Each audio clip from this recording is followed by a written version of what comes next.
Merci à vous. Je m'associe naturellement à vous pour remercier Brigitte Champsavoir pour son accueil. Elle m'a d'ailleurs gentiment conseillé de visiter votre école avant de démarrer cette séance que j'ai fait. Et je dois dire qu'on s'y perd en la visitant, ce qui est très agréable, parce qu'il y a un double phénomène. On commence par se perdre et ensuite on visite, c'est très agréable, avec des coins, des recoins, des petits escaliers, on monte, on descend.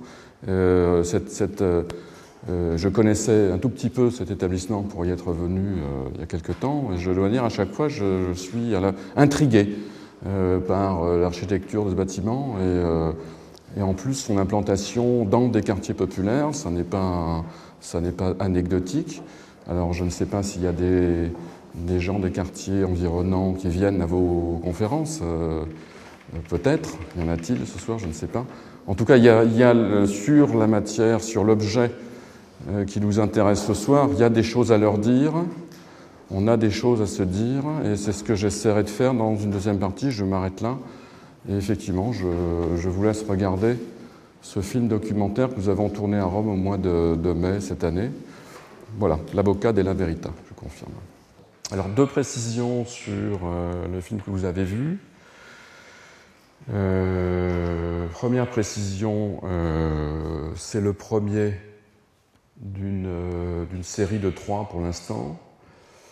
D'ailleurs, le second est en train de se terminer. Il a été tourné à Londres.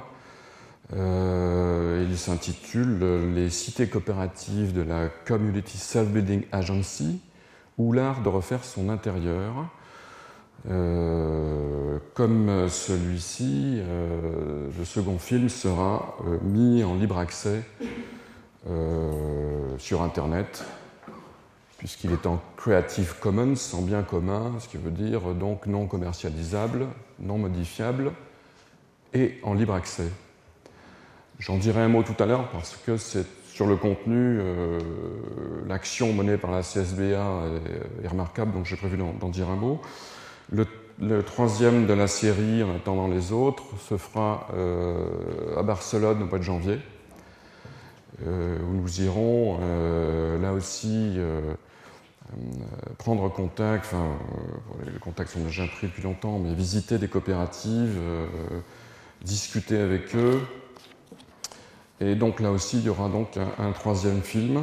Et puis la deuxième chose que je voulais dire, c'est que cet ensemble a obtenu le soutien de la région Rhône-Alpes, c'est indiqué à la fin, donc j'en profite pour remercier Marie-Odile Novelli, ses services, et aussi le NTPE qui a joué le jeu, notamment la direction de l'information continue qui a bien la main à la poche.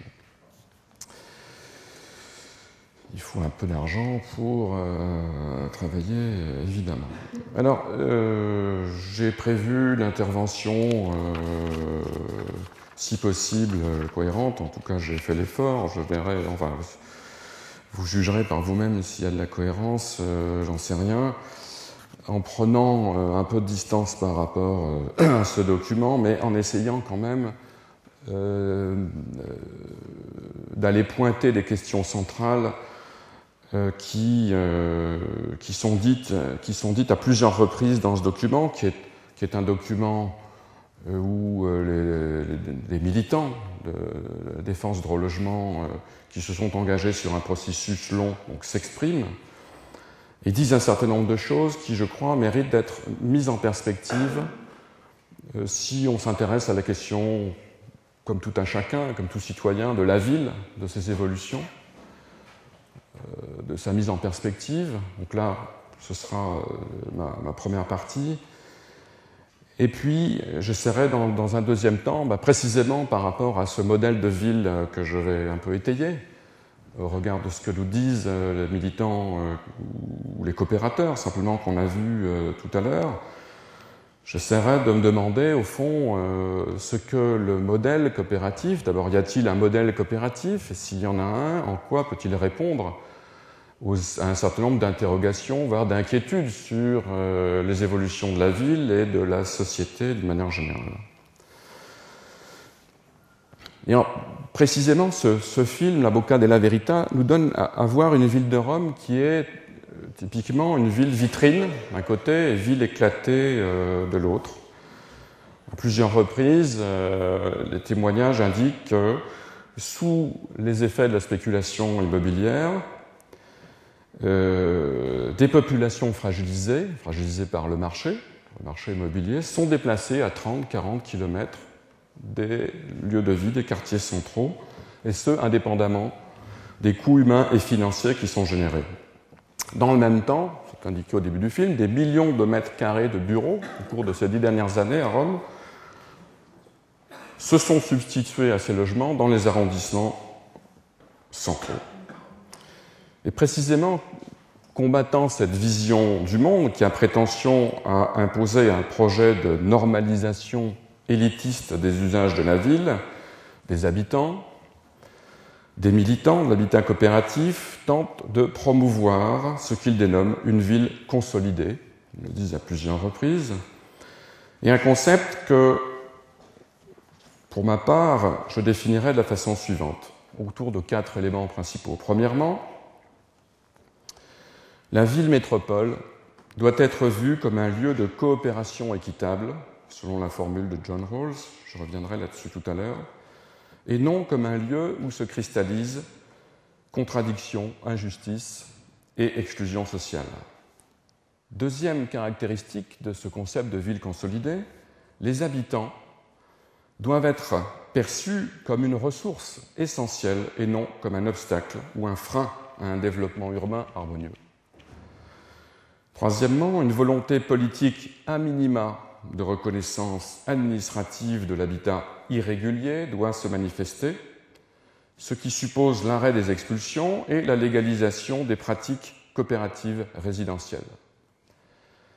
Et enfin, dernier élément de cette ville consolidée, afin de favoriser une démarche de socialisation du marché du logement, il s'agit d'entreprendre un inventaire patrimonial exhaustif, petites surfaces foncières, bâtiments publics vacants, délaissés urbains, friches industrielles, casernements.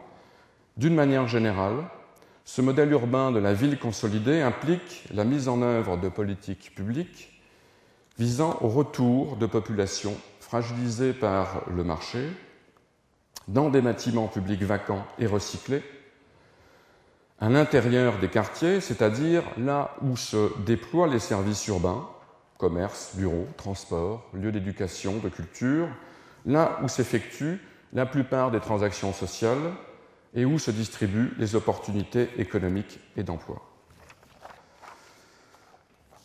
Des pratiques coopératives romaines telles qu'elles ressortent de ce film, il convient d'adjoindre celles d'autres coopératives sur lesquelles j'ai eu la chance de travailler, par exemple l'ONG italienne Alisei, qui est spécialisée dans l'autoconstruction accompagnée, mais aussi celles de coopératives argentines, anglaises, comme la Community Cell Building Agency, ou américaines dites Community Land Trust. J'espère avoir le temps de vous en dire un mot tout à l'heure. De l'ensemble de ces pratiques, il est possible de tirer un certain nombre d'observations sur la ville et sur cette affaire de modèle de l'économie coopérative. Alors tout d'abord sur la question de la ville et de ses évolutions. Il me semble qu'à l'instar des firmes, tout se passe à Rome, mais d'une manière générale dans bon nombre de grandes métropoles, à Londres, à Glasgow, Barcelone, Berlin, Bruxelles, Shanghai, New York, comme s'il s'agissait désormais pour ces dernières de générer un mode d'occupation résidentielle et de distribution de l'espace urbain qui soit pour l'essentiel apte à répondre aux exigences de la flexibilité entrepreneuriale néolibérale voulue par la société de marché, suivant la formule de Karl Polanyi. Rappelons à cet effet ce que nous dit Karl Polanyi. Il y a société de marché lorsque la société tout entière est devenue un auxiliaire du marché, et non l'inverse. C'est-à-dire lorsque l'utopie d'un marché autorégulateur s'est constituée en sphère autonome, désencastrée de la société des hommes, et en partant de ce que nous dit Polanyi, on peut pousser plus avant l'analyse. On peut en effet se demander dans quelle mesure les métropoles urbaines ne tentent pas, à la manière des firmes, d'ajuster leurs ressources spatiales, managériales, architecturales, symboliques, dans la perspective de satisfaire aux exigences de la compétition urbaine imposée par la société de marché. De ce point de vue, établir une analogie fine entre firmes néolibérales et métropoles contemporaines peut constituer un facteur éclairant des transformations urbaines en train de se faire. Rappelons tout d'abord la norme centrale qui prévaut en économie de marché. Les nouvelles formes de concurrence dictées par les marchés financiers conduisent les firmes à se débarrasser en leur sein de tout ce qui risque de constituer un obstacle au maintien de la formule dite d'un écart compétitif avec leurs concurrents. Pour y parvenir, les firmes multiplient les logiques de désinvestissement, de flexibilité compétitive, entre guillemets, c'est-à-dire qu'elles se défaussent par la pratique de l'externalisation et de la délocalisation de bon nombre de leurs activités de production et, d'une manière générale, de tout ce qui, à leurs yeux, ne produit pas directement ou insuffisamment de la valeur. Et je ferai de cette affaire de la valeur une affaire centrale dans la suite de ce propos. Cette stratégie d'externalisation qui opère au sein des firmes, c'est-à-dire de mise à distance d'activités jugées de rang inférieur, cette stratégie renvoie au modèle de l'entreprise maigre, de la lean production ou du downsizing. On peut encore observer que l'externalisation et la délocalisation des activités jugées à faible valeur ont pour effet notoire la désindustrialisation de cités, de régions entières, sans pour autant enrichir les nouveaux territoires qui les accueillent. Or, à la manière des firmes, un modèle urbain dominant, sous influence néolibérale, émerge désormais. Ce modèle urbain est néolibéral au sens où, comme le précise Xavier Desjardins, le néolibéralisme nécessite le recours à la puissance publique, non plus pour faciliter le bon fonctionnement du marché ou en compenser les défaillances, mais pour construire un cadre propice à la concurrence. Il ne s'agit plus de réduire les inégalités entre les hommes et les territoires. Avec la concurrence, ce qui compte, ce n'est pas l'équivalence, c'est au contraire l'inégalité. Observons que ce modèle néolibéral prend place sur les ruines de l'ancien modèle fordiste de la ville industrielle. Cet ordre urbain ancien, bien calé sur son univers productif, organisé en espaces monofonctionnels, avec ses zones commerciales, ses zones industrielles, ses zones d'habitation, réparties en cercles concentriques, en première, deuxième couronne, banlieue, selon les revenus, l'appartenance sociale des citadins ou la nature des activités de production. Ordre ancien qui certes était adossé à un ensemble sociétal fortement hiérarchisé et inégalitaire, mais dont l'ensemble des composantes pouvait être considéré comme formant un tout, et d'une certaine façon un tout urbain.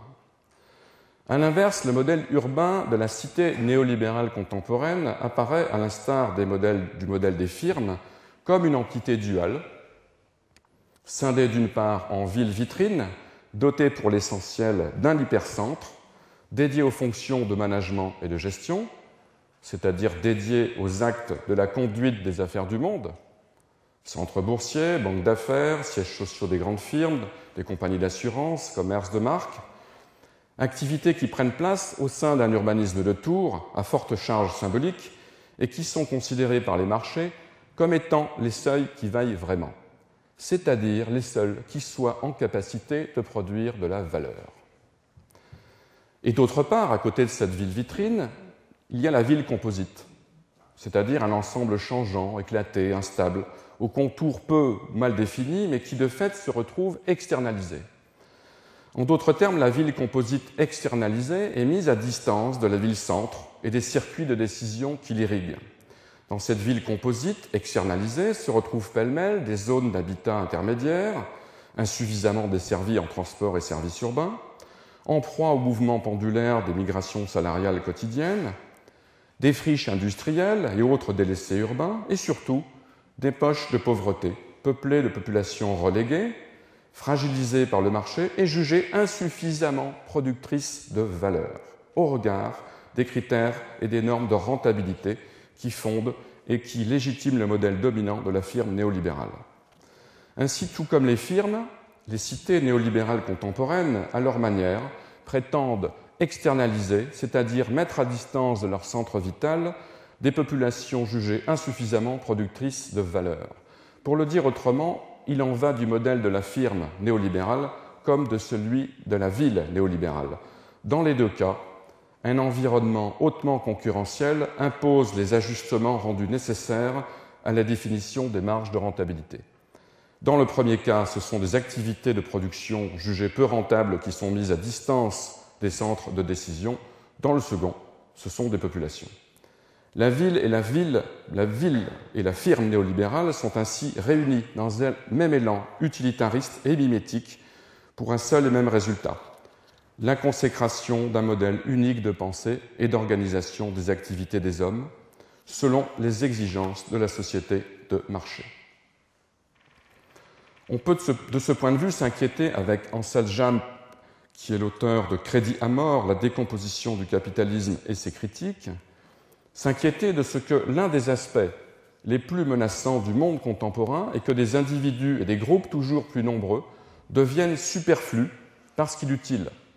Inutiles du point de vue de l'utilitarisme, inutiles du point de vue de la valorisation de la valeur. Et d'ajouter, n'est-ce pas, le totalitarisme de la raison marchande basé sur le travail qui est en train de rendre superflu des pans toujours plus larges de l'humanité et finalement l'humanité elle-même. Rapidement, ce schéma un peu caricatural sans doute, mais c'est le propre des schémas, avec donc des figures dominantes, l'actionnaire anonyme, la firme, des règles que j'ai indiquées tout à l'heure, j'ai évoqué rapidement la nécessité d'un écart compétitif avec les concurrents, les effets d'externalisation, des phénomènes de spéculation financière et de rente immobilière, des jeux coopératifs gagnants, non coopératifs, gagnant-perdant, dans le cadre d'un modèle individuel de la réussite sociale et avec un phénomène de ce que Polanyi appelle le marché désencastré.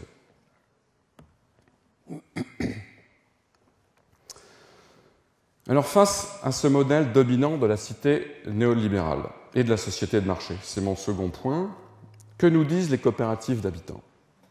De quoi sont-elles porteuses?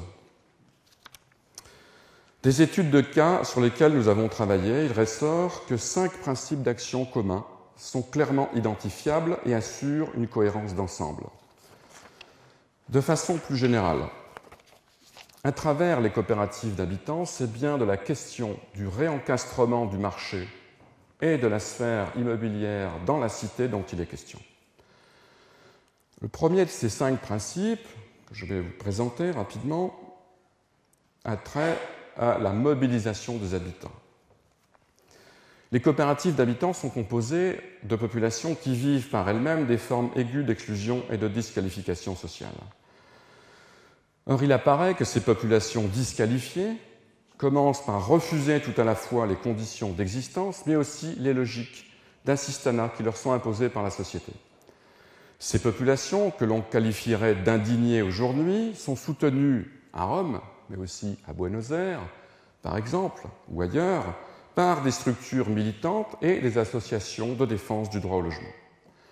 Elles se mobilisent au sein de petites communautés humaines et organisent sur une base citoyenne, locale, autonome, des ensembles d'habitation, contrôlés démocratiquement par les résidents. Population indignée, certes, mais aussi auto-organisée.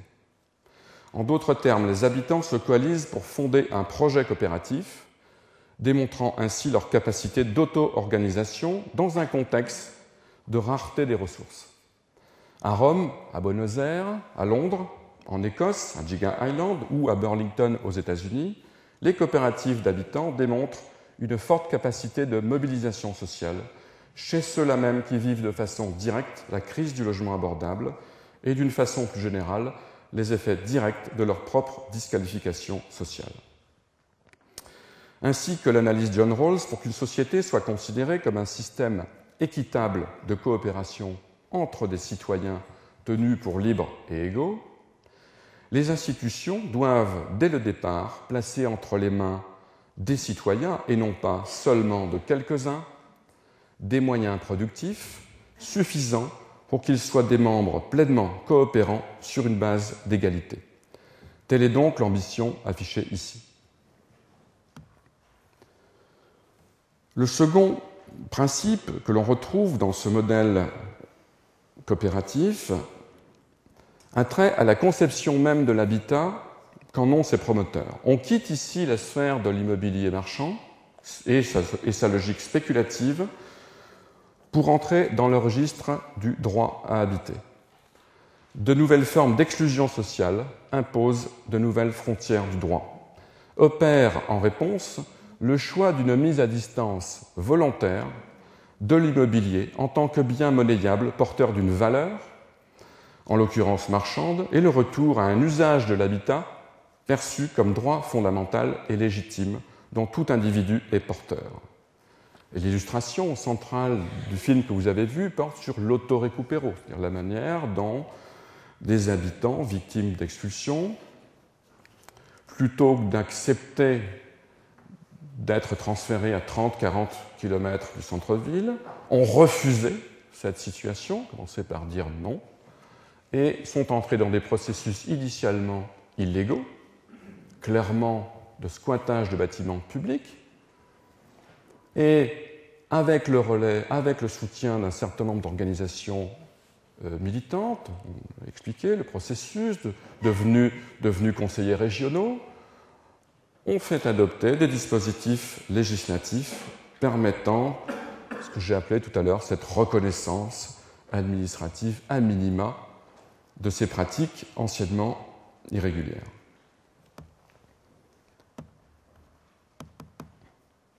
Le troisième principe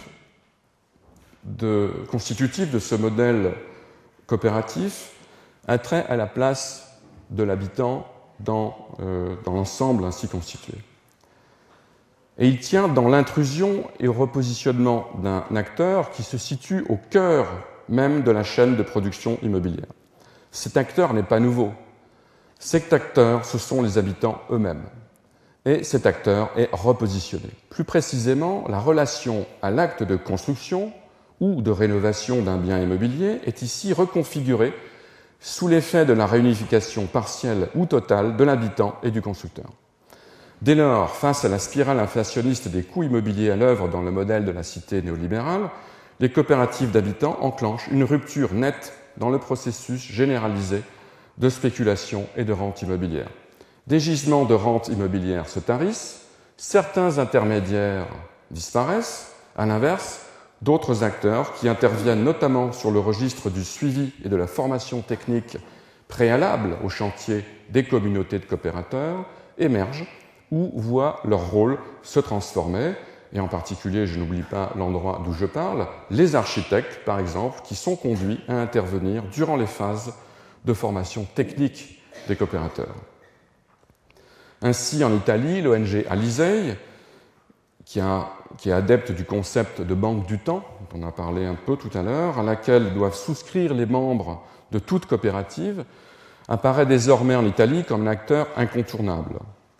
L'ONG Alisei revendiquait en 2010 environ 600 logements autoconstruits à partir d'un terrain nu, répartis entre les régions centre et le nord de l'Italie.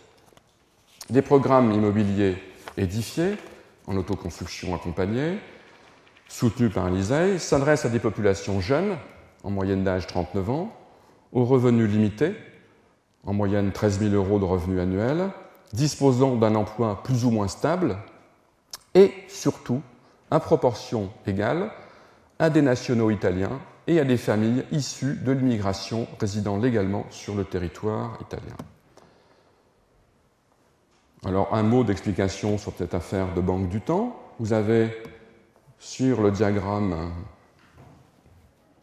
de gauche pour vous le camembert qui a trait au marché traditionnel, donc avec un pourcentage la répartition des 100% de ce que coûte une opération immobilière, 18% pour le terrain, 18% pour les frais de gestion générale, 17,5% pour le coût technique et les matériaux, 16,5% pour le coût technique et de la main-d'œuvre, 10% pour les frais d'entreprise et 20% pour le profit du marché. Et vous avez sur le camembert d'à côté le terrain, bien sûr, dans l'hypothèse d'une construction neuve, les frais de gestion générale qui ont un peu augmenté, parce qu'il y a des activités de formation à intégrer pour les coopérateurs, qui peuvent aller d'ailleurs au-delà des 20%, peu importe. Les coûts des techniques et des matériaux, là aussi, qui peuvent augmenter. Ils peuvent augmenter pourquoi? Parce que précisément, les 3 parts du camembert ayant trait au profit du marché, aux frais d'entreprise et aux coûts techniques de la manœuvre ont disparu. Je vais revenir là-dessus tout à l'heure. Alizei a fait ce schéma que je trouve intéressant, c'est un peu anecdotique mais pas que. Ils ont, sur la base des chantiers, des multiples chantiers, je disais tout à l'heure 600, revendiquent 600 logements en autoconstruction sur le Tali, ils ont donc analysé les différentes phases du début à la fin d'un chantier coopératif. Constitution de la coopérative, ouverture du chantier, et la ligne rouge est la ligne qu'ils ont appelée la courbe de l'enthousiasme. C'est intéressant, c'est que la constitution de la coopérative, par exemple, la courbe est très haute. Alors, je ne sais pas si... Voilà, ça monte. Ouverture du chantier, tout le monde est très content. Enthousiasme général. Avec les premiers travaux, là, le moral des troupes baisse parce que c'est une affaire compliquée, hein, c'est dur. Et là, pour dire que les choses ne sont pas manichéennes, c'est pas pour ou contre l'entreprise, certains types d'entreprises.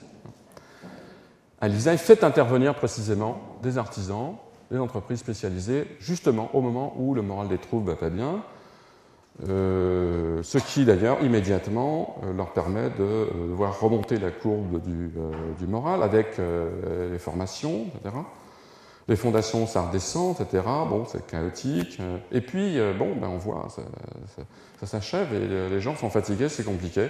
Il y a des échecs, il y a des gens qui ne finissent pas et qui laissent la place à d'autres sur des listes qui sont extrêmement nombreuses sur ces chantiers coopératifs.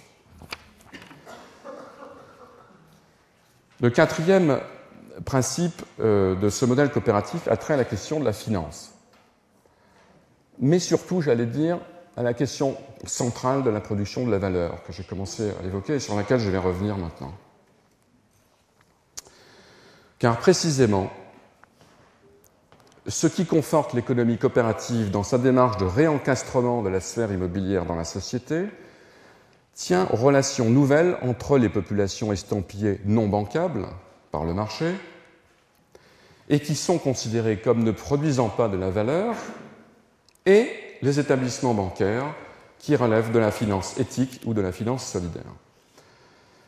Car tout en mobilisant leurs forces propres, issues pour l'essentiel du projet coopératif qui sous-tend et fonde leur démarche, les coopératives d'habitants ne peuvent s'exonérer totalement de la question du capital réel ou financier.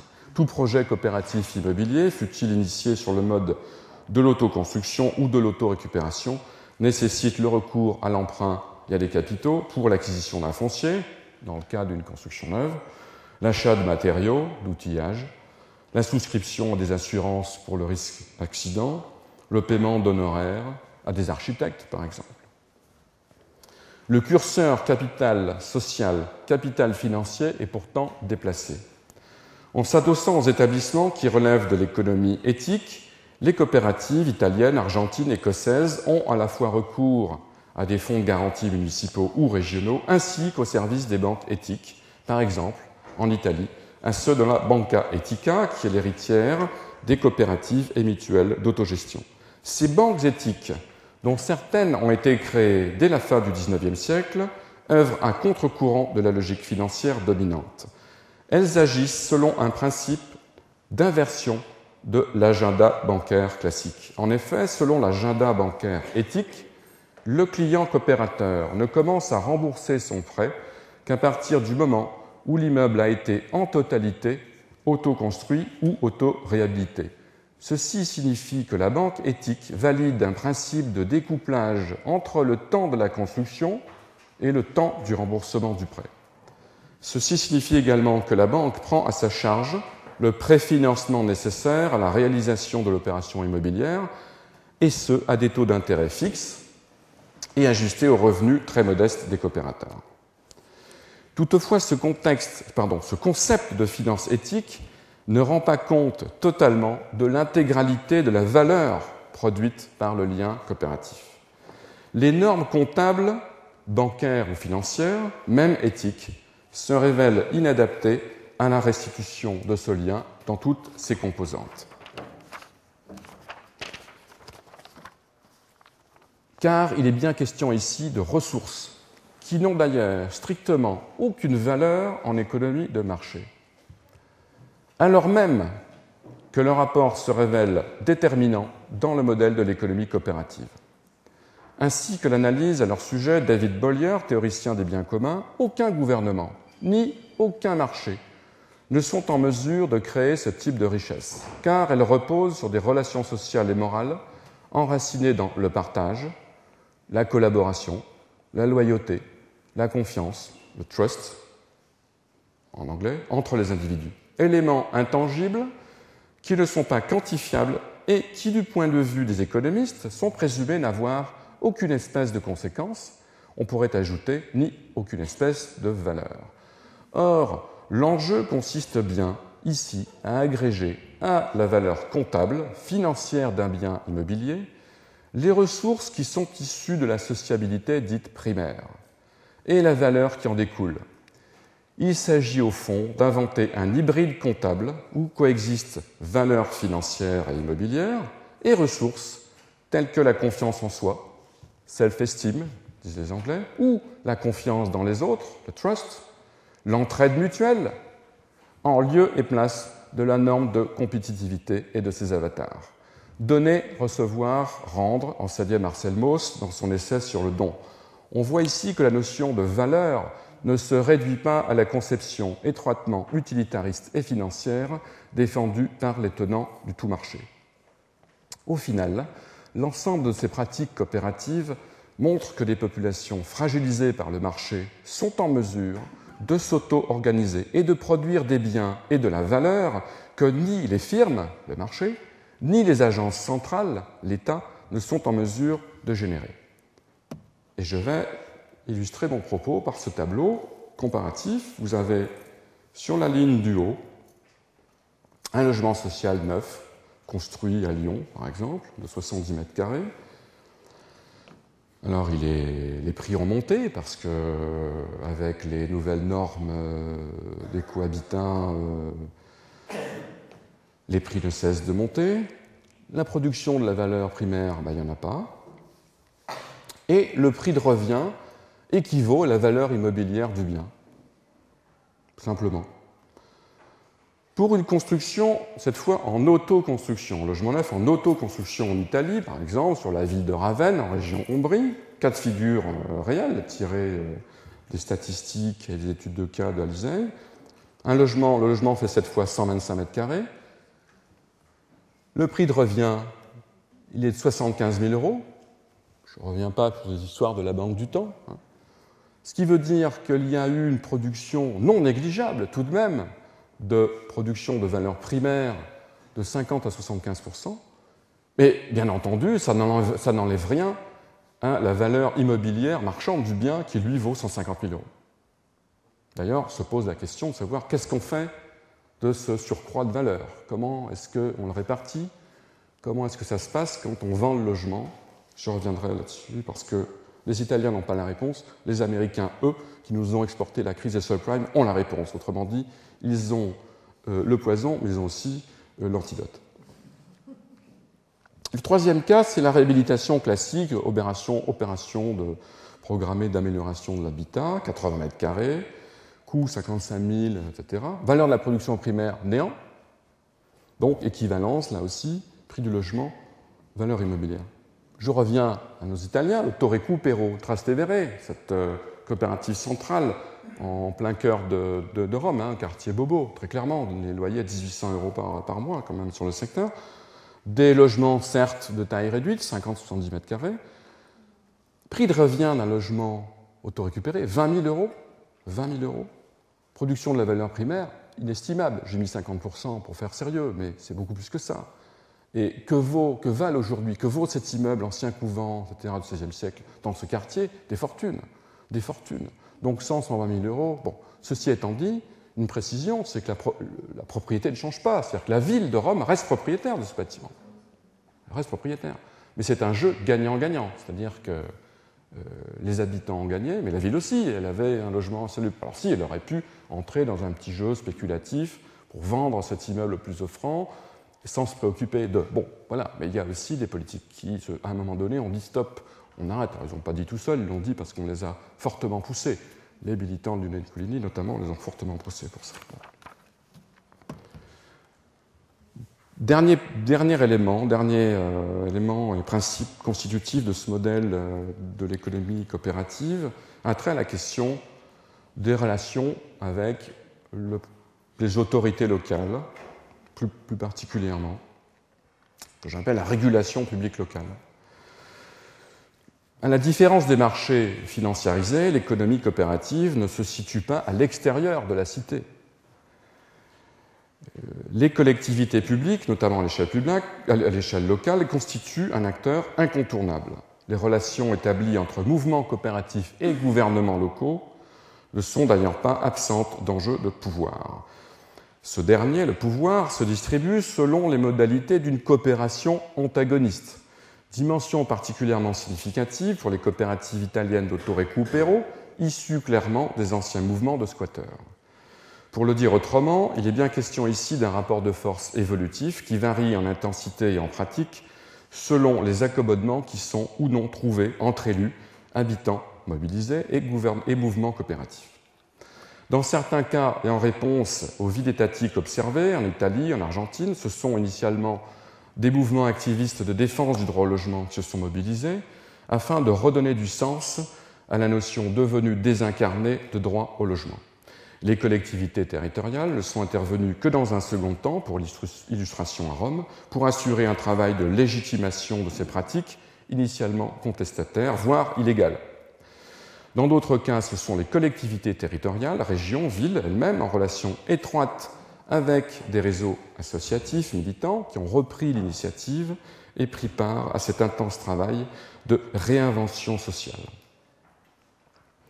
Conséquence pour les gouvernements locaux et leurs services techniques concernés, il s'agit de changer leur vision du monde, de transformer leur méthode de travail. On assiste par exemple dans bon nombre de villes italiennes, à Rome, mais aussi à Turin, à Perugia, à Ravenne, à une lente transformation du rôle des services techniques municipaux dans leur relation aux coopérateurs. D'un rôle classique ex ante d'instructeur de permis de construire, puis de vérificateur de la conformité des travaux, ex post, ces derniers, les services techniques, deviennent progressivement services en charge du suivi d'un continuum à la fois immobilier, financier et humain. Observons encore que la relation propriétaire-locataire se transforme, relation par essence asymétrique dans une économie de marché. Cette relation avec les coopératives d'habitants change radicalement de nature. La coopérative d'habitants devient un acteur collectif qui s'adresse à un propriétaire public ou privé. De même, la dimension multi-ethnique qui fonde les coopératives d'autoconstruction mérite une implication et un travail politique non fin de la part des personnels politiques à destination des populations locales. Travail politique que j'entends comme la capacité des décideurs locaux. Il y a des squatteurs ici, non ? Capacité des décideurs locaux à réguler les réactions, y compris hostiles, des sociétés locales, sur le mode, par exemple, « not in my backyard », pas dans mon arrière-cour. Très vite, donc, pour résumer et synthétiser mon propos, donc les coopératives d'habitants, des groupes d'habitants auto-organisés, le logement perçu, ils vont l'attraper, les squatteurs, je pense, le logement bien non marchand ayant trait à un droit universel, la figure réunifiée de l'habitant du constructeur, des formations, notamment les cohabitats, qui entraînent des formations et une participation active des habitants eux-mêmes qui entraînent des fortes réductions sur les coûts, et enfin cette question centrale de la valeur. J'ai appelé ça le don coopératif, avec des notions de solidarité primaire, de confiance, d'estime de soi, etc. Bon. pour produire. Pourquoi cette coopération ne tourne pas à vide? Elle consiste à ce que John Rawls appelle la création d'un avantage rationnel. Et cet avantage rationnel, c'est le logement abordable. De ce point de vue, les coopératives d'habitants, selon moi, sont bien des coopératives de production. D'une manière plus générale, donc si on voit la réflexion en montant en généralité, donc les coopératives sont des acteurs collectifs. Elles participent à un processus de mise sous contrôle de l'immobilier spéculatif. Elles sont un creuset aussi pour les aspirations démocratiques, c'est-à-dire la manière dont elles s'organisent en leur sein pour régler et débattre des problèmes qui peuvent se poser, pour produire de la valeur définanciarisée, et enfin participer à leur échelle à la dérégulation, à la régulation publique locale, bien entendu, avec un travail formidable de l'ordinateur, voilà, sur le réencastrement du marché. Quelques mots de conclusion avant de vous laisser la parole. Alors, les coopératives d'habitants sont-elles en capacité de générer un modèle économique, voire politique, alternatif à celui de la société de marché? Situation dans laquelle, je reprends la formule d'Ansel Japp citée tout à l'heure, chaque habitant de la Terre, ou presque, est devenu un sujet de la concurrence, en guerre contre tous les autres sujets. Alors, est-ce qu'il y a une alternative à ça? En réponse, je dirais qu'il s'agit à la fois d'éviter de tomber dans le manichéisme, la simplification outrancière et la douce utopie. Face à l'engouement suscité par la réussite de leur entreprise coopérative entamée en 1844, les pionniers de Rochdale, tisseurs de l'industrie du coton de la banlieue de Manchester, n'étaient pas dupes. Il ne faut pas s'y tromper, disait-il, nombre d'établissements en Angleterre, comme partout, prennent aujourd'hui le nom de coopératif, sans le mériter en aucune façon. En d'autres termes, il ne suffit pas d'afficher coopérative au fronton d'un bâtiment pour prétendre éradiquer toute forme de conflit inhérent aux transactions sociales et réguler des intérêts par nature antagonistes. Dans le même temps, les coopératives d'habitants opèrent à la manière d'un contre-pouvoir. Elles nous donnent à voir un mode fructueux de mobilisation et de production de valeurs définanciarisées, de ressources communes auto-organisées et auto-gouvernées en situation de forte incertitude, pour reprendre la formule d'Elinor Ostrom. De la même façon, elles remettent en question la présomption que les individus ne savent pas s'organiser eux-mêmes et auront toujours besoin d'être organisés par des autorités externes, soit par les firmes, le marché, soit par les agences gouvernementales, l'État. À cet effet, elles établissent des normes comportementales partagées qui permettent d'inverser avec succès la logique de spéculation et de rente immobilière. La République des coopératives, utopie politique inventée par Charles Gide à la fin du XIXe siècle, reste à mettre en pratique. Pour autant, il nous semble que les coopératives d'habitants, en tant que petites mécaniques sociales de haute précision, à leur mesure, c'est-à-dire en redonnant toute leur dignité à des populations mises hors jeu par la logique de marché et la spéculation immobilière, peuvent y contribuer. Voilà, je vous remercie.